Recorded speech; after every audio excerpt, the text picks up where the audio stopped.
Sindhi social media जा नाज़रीन ऐं प्यारा हाजी सगोरा ऐं जन खे जॾहिं बि हज जी सआदत नसीब थींदी या को न को उम्रे शरीफ़ ते वेंदो आहे। सभ खां वॾो मसइलो हाजी सगोरनि के उम्रे ते वञण वारनि के एहराम जे ॿधण जे हवाले सां पेश ईंदो आहे। एहराम ॿधण जा तरीक़ा तमामु घणा माण्हू ग़लति तरीक़े सां ॿधंदा आहिनि। गोॾ नमूने ॿधी छॾींदा या अहिड़े अंदाज़ में ॿधी छॾींदा जो बेपर्दगी थींदी आहे। असां अव्हांखे अहिड़े आसान अंदाज़ में सहजे अंदाज़ में एहराम ॿधण जो तरीक़ो ॿुधाईंदासीं जंहिं अंदाज़ में तव्हांखे एहराम ॿधण में तमामु आसानी रहंदी ऐं हज जा जुमिला मनासिक सॼा मनासिक तमामु कम तव्हां बआसानी करे सघंदव ऐं अव्हांजी बेपर्दगी बि न थींदी। हज जो जॾहिं एहराम ॿधबो या उम्रे जो एहराम ॿधबो त हिकु तहबंद हूंदो आहे जेको असां हेठि ॿधंदा आहियूं ऐं हिकु मथां चादर ॿधंदासीं। इहो मर्दनि जो लिबास आहे एहराम जे हवाले सां। इन तरीक़े खे तव्हां ग़ौर सां ॾिसो ऐं इन मुताबिक़ अमल कंदव त इंशाअल्लाह अज़्ज़ वजल हज जो तव्हांजो सफ़र या जॾहिं तव्हां उम्रो कयो था इंशाअल्लाह अज़्ज़ वजल हिकु बहितरीनु नमूने तव्हांजो इहो सफ़र थी वेंदो।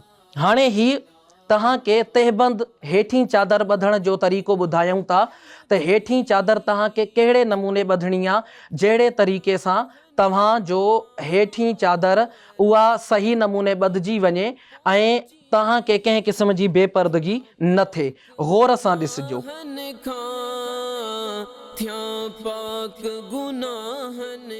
इन अंदाज़ में तव्हांखे हीअं करिणो आहे जो ॿिन्ही चादरुनि जा कुंडूं मिलाए करे ऐं पोइ तव्हांखे हीअं वराइणो आहे। हीअं वराए करे वरी वराइणो आहे ऐं वराए करे इते जेको आहे चादर खे फोल्ड करे छॾिणो आहे ऐं जंहिं नमूने ॿुधायो वियो आहे इन तरीक़े सां अगरि तव्हां चादर ॿधंदव इंशाअल्लाह हीअ चादर तव्हांजी बिल्कुलु मज़बूत थी वई। तव्हां ॾिसी था सघो त तव्हांजो पर्दो आहे बिल्कुलु कंहिं बि क़िस्म जी हिन में उघड़ नथी ज़ाहिर थिए ऐं तव्हां बिल्कुलु जेको आहे हली ॾेखारियो। हीअ तव्हां ॾिसी रहिया हो त कहिड़े नमूने जेको आहे कंहिं बि क़िस्म जी बेपर्दगी नथी थिए। हाणे साईं वेही ॾेखारियो। वेहण जे हवाले सां बि अव्हां ॾिसी था सघो त कंहिं क़िस्म जी बेपर्दगी नाहे। इन नमूने अगरि अव्हां चादर ॿधंदव त तव्हांजी कहिड़े बि क़िस्म जी बेपर्दगी न थींदी। इन सां गॾोगॾु हीअ तव्हां चादर ॿधी छॾी हिन जो तरीक़ो तव्हां बिल्कुलु सम्झी वञो। अहिड़े अंदाज़ में ॿधणी आहे जीअं वरी ॿुधायो वियो अव्हांखे ॿई कुंडूं मिलाइणियूं आहिनि पोइ इनखे वराइणो आहे। जॾहिं हिकु दफ़ो वरी वियो वरी इनखे वराइणो आहे ऐं हाणे इनखे फोल्ड करे छॾिणो आहे। इन नमूने अव्हांजी हेठीं चादर तहबंद बिल्कुलु मज़बूत थी वेंदो ऐं इहो इंशाअल्लाह छुड़ंदो न ऐं कंहिं क़िस्म जी बेपर्दगी या कंहिं क़िस्म जी इन में तकलीफ़ अव्हांखे न थींदी। ॿिए नंबर ते सभ खां वॾी जेकी अहम शइ आहे जंहिंमें अव्हां जेको आहे उहो रखंदव त ही बेल्ट आहे। हीअ तमामु ज़रूरी आहे ख़ासि कर इन जे करे जो इन में तव्हां पंहिंजा पासपोर्ट रखंदव तव्हांखे कुझु कैश रखणी आहे तव्हांखे ज़रूरत पवंदी त बेल्ट में हमेशह यादि रखो त अहिड़ो बेल्ट वठो जेको हीअं खुले। कुझु माण्हू वठंदा आहिनि कैन वारा बेल्ट जिन जे अंदरि जेके आहिनि किल लॻल हूंदा आहिनि ऐं उहे उन में फिट थी वेंदा आहिनि। उहो बि ठीकु आहे पर उहो तव्हांखे हणण में या लाहिण में तकलीफ़ ॾेई थो सघे। सो अहिड़ो बेल्ट हुजे जंहिंजा जेके आहिनि अहिड़ा कंडिया हुजनि ऐं उहे जेके आहिनि हीअं कजनि त हीअं पेवस्त थी वेंदा त अहिड़े तरीक़े सां हीअ बेल्ट ॿधणो आहे। बेल्ट कीअं ॿधणो आहे उहो तरीक़ो असां अव्हांखे ॿुधायूं था। हिन नमूने पंहिंजे तहबंद में ही तव्हांखे बेल्ट ॿधणो आहे। तमामु बआसानी ही बेल्ट अव्हांजो ॿधिजी वेंदो। हिन अंदाज़ में तव्हांजो ही बेल्ट ॿधिजी वेंदो। तव्हां इन में नियत इहा कंदव त मां इन में पासपोर्ट थो विझां। अगरि इहा तव्हांजी नियत आहे त मां तहबंद खे मज़बूत थो कयां त इहो ख़िलाफ़े सुन्नत आहे। इहा नियत तव्हांखे नाहे करणी। हिन में तव्हांजो पासपोर्ट तव्हांजी दस्तावेज़ वीज़ा थी वई या ॿिया अहिड़ा तव्हांजा ज़रूरी कागर आहिनि उहे इन में ईंदा। कुझु कैश जेकी तव्हां रखणु चाहियो था उहा शइ इन में ईंदी। ऐं हिन बेल्ट जो फ़ाइदो इहो आहे त तव्हांखे वेझण जी ज़रूरत थी पए या तव्हांखे वुज़ू जी ज़रूरत थी पए तव्हां वाशरूम में वियो तव्हां एहराम खोलणु चाहियो था त तव्हां बआसानी इन खे लाहींदव। वरी जॾहिं तव्हां पंहिंजो तहबंद ॿधंदव त उन तरीक़े सां तव्हां पंहिंजो वरी बेल्ट ॿधी छॾींदव। हाणे असां अव्हांखे ॿुधायूं था त ॿीअ चादर अव्हांखे कीअं पाइणी आहे। हीअ ॿीअ चादर आहे जीअं असां अव्हांखे ॿुधायो त अहिड़े तरीक़े सां हाणे तव्हांखे हीअ कीअं पाइणी आहे। यादि रखो त जॾहिं ॿीअ चादर अव्हां पाईंदव त उन जा टे तरीक़ा आहिनि। हिकिड़ो तरीक़ो जॾहिं तव्हां नॉर्मल हालत में तव्हांखे पातल हूंदी, ॿियो तरीक़ो जॾहिं तव्हां इज़्तिबा कंदव यानी पंहिंजो साॼो कुल्हो खुलियो रखंदव, ऐं टियों तरीक़ो जॾहिं तव्हां निमाज़ पढ़ंदव। त मां तव्हांखे टई तरीक़ा कराए थो ॾेखारियां। हीअं अंदरि वेंदो, हिन तरीक़े सां अंदरि हलियो वियो, हिन सां ही तव्हांजो जेको पलउ आहे उहो बिल्कुलु अंदरि मज़बूत थी वियो, ही तव्हांजो निकिरंदो न। हाणे हिन पलउ खे तव्हां ईअं मथे करे छॾियो। हाणे तव्हां ॾिसी सघो था त हीअ चादर तव्हांजी अची वई, नॉर्मल अंदाज़ आहे। तव्हां वञो था मिना जी तरफ़, अरफात जी तरफ़, मुज़दलिफ़ा, ही तव्हांजो तरीक़ो हूंदो।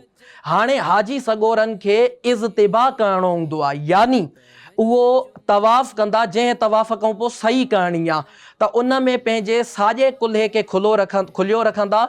उन जे पाइण जो बि तरीक़ो इहो ई आहे त अव्हांजी जेकी हीअ चादर जो ही पलउ आहे, ही पलउ हिते जेको आहे घुरसियल हूंदो, अंदरि विधल हूंदो, ऐं हिन जो तव्हांखे इज़्तिबा करणो आहे। हिन नमूने तव्हां पंहिंजो साॼो कुल्हो खुलियो रखे छॾियो। त अहिड़े नमूने तव्हांखे जॾहिं तवाफ़ करणो आहे, जंहिं खां पोइ सही करणी आहे, यादि रखो हर तवाफ़ में इज़्तिबा न थींदो, इज़्तिबा जी हीअ हालत आहे।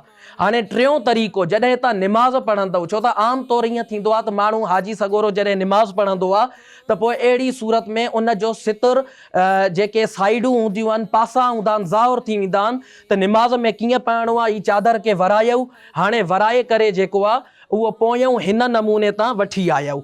हाणे जॾहिं हिन चादर जे पलउ खे तव्हां फेराए करे हिते वठी आयऊं त हिन नमूने हाणे तव्हां हथ खणी ॾेखारियो, अल्लाहु अकबर। हीअं जॾहिं कंदव त कंहिं क़िस्म जी बेपर्दगी नथी थिए। तव्हांजी चादर अॻियां आयल आहे, पोयूं बि आयल आहे, त तव्हांजी कंहिं बि क़िस्म जी बेपर्दगी न थी, को पासो ज़ाहिर न थियो। इन अंदाज़ में एहराम अव्हांखे ॿधणो आहे। इहो एहराम जो तरीक़ो थी वियो, असां तव्हांखे बिल्कुलु वाज़े नमूने ॿुधायो। इन खे यादि रखंदा, इन जे मुताबिक़ ॿधंदा, इंशाअल्लाह अज़्ज़ व जल अव्हांजो उम्रो हुजे, अव्हांजो हज हुजे, इंशाअल्लाह मुकम्मल बहितरीन नमूने थींदो। इन खां पोइ अचे थी चोंपल। यादि रखो त जेकी चोंपल आहे उहा हीअं हुजे जीअं आहे, ॿिनि कयनि वारी हुजे, जंहिंमें मर्द जी जेको विची हॾी आहे उहा ज़ाहिर हुजे। मर्द जे पेर जी विची हॾी ज़ाहिर हुजे। ही ॾिसो तव्हां ॾिसी था सघो त हिते हॾी ऐं हीअ बि हॾी ज़ाहिर आहे। इन जो अव्हांखे ख़ासि ख़्यालु रखणु ज़रूरी आहे। घणा माण्हू ईअं कंदा आहिनि, उते ॾिसी करे अहिड़ी चोंपल पाईंदा आहिनि जंहिंजे अंदरि इहा जेकी निकितल हॾी आहे इहा लिकजी वेंदी आहे। इहो दुरुस्त नाहे। इन सूरत में कफ़ारो लाज़िम ईंदो। चोंपल अहिड़े क़िस्म जी आसान लफ़्ज़नि में ॿिनि कयनि वारी चोंपल हुजे। ऐं इन में यादि रखो कंजूसाई करण जी ज़रूरत नाहे। असां घणनि माण्हुनि खे ॾिठो जन कंजूसाई कई ऐं उहे नाक़िस चोंपल वठी विया ऐं उते पोइ वञी परेशान थिया। ही चोंपल सम्झो तव्हांजा टायरनि, जीअं गाॾी जा टायर हूंदा आहिनि, ईअं अव्हांजी चोंपल आहे। अगरि हीअ चोंपल टुटी पई त तव्हां उते पंहिंजो वक़्तु कीअं गुज़ारींदव। सो तव्हां मज़बूत चोंपल वठो, बहितरीन चप्पल वठो, ऐं उन सां गॾोगॾु तव्हांखे मशवरो आहे त ॿ वठो। छो त हिकिड़ी हूंदी, अगरि उहा गुम थी वई, हेॾे होॾे थी वई या टुटी पई, इन जे करे ॿ हूंदियूं अव्हां वटि त अव्हांजो इहो सफ़र जेको आहे बिल्कुलु आसानी सां गुज़री ईंदो ऐं बहितरीन कंपनी जूं सुठी शइ हुजे। इन में कंजूसाई न करणु घुरिजे। उन खां पोइ सभिनि खां ज़रूरी जेको आहे कमु, उहो आहे ब्रीफ केस अव्हांजो। उहो ब्रीफ केस जेको आहे उहो अहिड़ो हुजणु घुरिजे, ट्रॉली बैग इन खे चइबो आहे, इहो हुजणु घुरिजे ऐं 4 फीथनि वारो हुजे। आम तौर ते छा हूंदो आहे, 2 फीथनि वारो हूंदो आहे। उन में छा हूंदो आहे त उनखे हीअं खणी हलबो आहे या उनखे हीअं खणी हलंदा आहिनि त इन सां छा थींदो आहे त उहो माण्हू जे हथ ते असरु पवंदो आहे ऐं पोइ उनखे परेशानी थींदी। अहिड़ो ट्रॉली बैग हूंदो जंहिंखे 4 पेर आहिनि त आराम सां तव्हां इनखे जेको आहे हीअं सफ़र करे था सघो, वरी जेको आहे न हीअं घुमाए था सघो, हीअं सफ़र करे था सघो। अहिड़े नमूने बग़ैर कंहिं तव्हांजे ज़ोर जे ही ट्रॉली बैग तव्हां इस्तेमालु करे सघंदव। त इहो बि सुठी क्वालिटी जो हुजे। हाणे हिते छा थींदो आहे, माण्हू कंजूसाई कंदा आहिनि, नाक़िस क़िस्म जो ट्रॉली बैग वठंदा। यादि रखो तव्हांजो ट्रॉली बैग 10 जॻहियुनि ते उछलायो वेंदो। सो अहिड़ी सूरत में तव्हांजो बैग अगरि नाक़िस हूंदो, इहो भॼी पियो, टुटी पियो, तव्हां लाइ वॾी आज़माइश थींदी। इन जे करे बैग जेको आहे उहो सुठी क्वालिटी वारो हुजे ऐं 4 फीथनि वारो हुजे। उन में अव्हांखे आसानी थींदी। हिकु सभ खां वॾी शइ, उहो आहे ही स्कूली थेलो जेको माण्हू ॾोरनि ते पाए छॾींदो। मां तव्हांखे पाइण जो तरीक़ो ॿुधाईंदुसि। ही ज़रूरी छा लाइ आहे? जॾहिं हाजी सॻोरो हज जो इहराम ॿधी मिना लाइ रवानो थींदो त यादि रखो मिना वञण लाइ तव्हांखे हेड़ा वॾा वॾा थेला या हेॾा वॾा ब्रीफ केस न आहिनि खणणा, न ई तव्हांखे खणणु ॾींदा।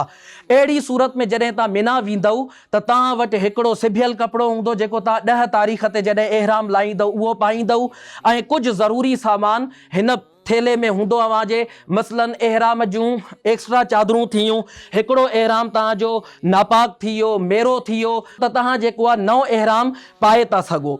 सो इन जे करे ही स्कूली थेलो इन लाइ ज़रूरी आहे। ऐं जॾहिं ही तव्हां पाईंदव त तव्हां पाए करे आराम सां मिना खां अरफात, अरफात खां मुज़दलिफ़ा, मुज़दलिफ़ा खां मिना, हर जाइ ते बाआसानी वञी सघंदव। त ही तव्हां ॾिठो त हिन नमूने थेलो जेको आहे उहो हूंदो। हाणे हिन सां छा थींदो, जो जॾहिं तव्हांजो ॿधल हूंदो ही त तव्हांजा ॿई हथ जेके आहिनि उहे ख़ाली हूंदा। तव्हांखे थेलो ॿधल आहे, जॾहिं तव्हांखे थेलो ॿधल आहे तव्हांजा ॿई हथ ख़ाली आहिनि, तव्हां नॉर्मली पंहिंजी जेको बि कमु करणु चाहियो, हलणु चाहियो, पोइ हिते मोटणु चाहियो, वञणु चाहियो, त तव्हां उहो सभु करे था सघो। त इहो थेलो स्कूली इन जे लाइ ज़रूरी आहे। ऐं यादि रखो त स्कूली थेलो तव्हां उहो वठिजो जंहिंजूं जेके कयूं आहिनि, जेके ॾोरनि ते ईंदियूं, उहे नरम हुजनि, उन्हनि में फोम हुजे। आम तौर ते सख़्तु जेके आहिनि उहे कयनि वारा थेला वठिबा आहिनि, त उहे तव्हांखे पोइ हालत इहराम में नुक़सानु ॾींदा, हिते ॾढ तव्हांखे ॾेई छॾींदा, उन सां तव्हांखे तकलीफ़ थींदी। सो जेकी बि शइ वठो उहा पंहिंजे जिस्म जे मुताबिक़, ऐं तव्हां उहो गौर करे छॾियो। इहराम में मां अव्हांखे मशवरो ॾींदुसि त जीअं तव्हांखे तरीक़ो ॿुधायो ईअं न आहे। घणा माण्हू ईअं कंदा आहिनि जो इहराम ई वञी एयरपोर्ट खोलियऊं, पोइ उन्हनि खे ख़बर ई नथी पए त ही इहराम उन्हनि खे पूरो बचे थो या न। त तव्हां घर में ई प्रैक्टिस कयो, बल्कि हाणे साईं तव्हां इहराम पाए करे जीअं पातल आहे इन तरीक़े सां पाए करे तव्हां हली ॾिसो, फिरी ॾिसो, घुमी ॾिसो, इन सां तव्हांजी आदत बि थींदी। ऐं इनशाअल्लाह जॾहिं अहिड़े तरीक़े ते तव्हां हरम शरीफ़ वञी करे उते मुक़दस जायुनि ते वञी करे इहराम ॿधंदव त इनशाअल्लाह अव्हांखे कहिड़े बि क़िस्म जी का परेशानी न ईंदी इंशाअल्लाह। Social media Sindhi Dawat Islami platforms के लाइक्स, फॉलो, शेयर कयो, सब्सक्राइब कयो।